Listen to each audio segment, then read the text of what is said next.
đôi đang lỡ tròn lục duyên âm trăng xa lấy in khao à đang hơn năn nề tình kinh hoài thương cha lúc yên ngoài khích má chú mẹ yêu gần lắng phừ hoạt thương hơn cảm hai lúc yên ô mẹ xin cảm tay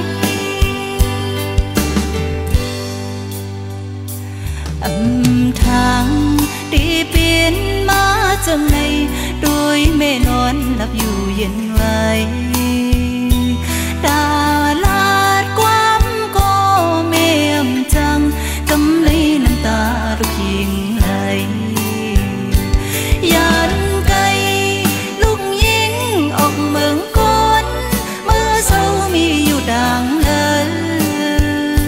hờ cắt yên chờ âm lướm lúc yên yon su văn mai mưa liêu lúc yên mi có liêu an hờ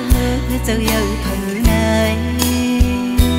qua lơ bó lấy hắn mê phải phân ô quấy lấy đang nhập chòm khỏi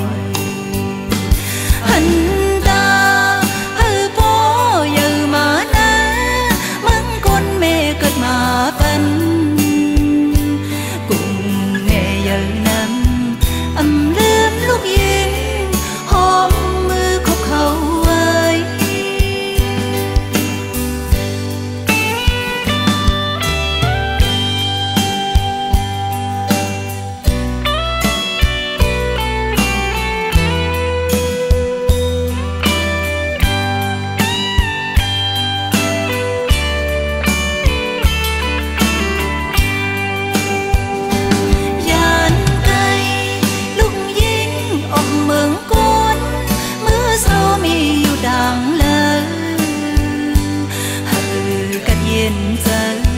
âm lướm lúc yên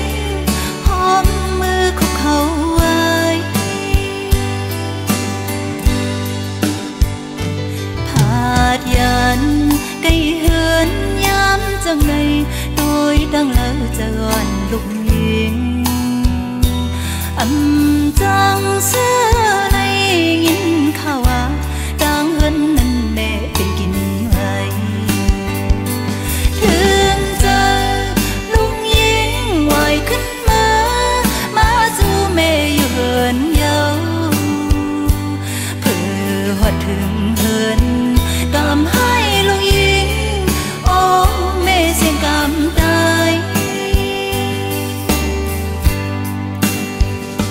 mưa liêu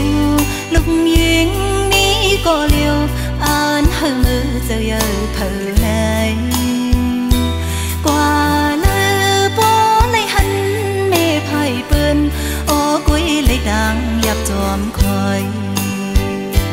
hắn ta hư bó giờ mà na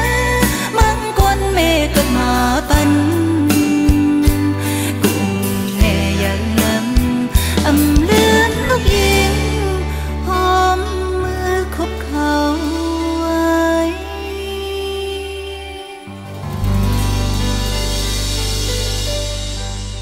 mưa liêu lúc yên mi có liêu an hờ mưa giờ giờ thở này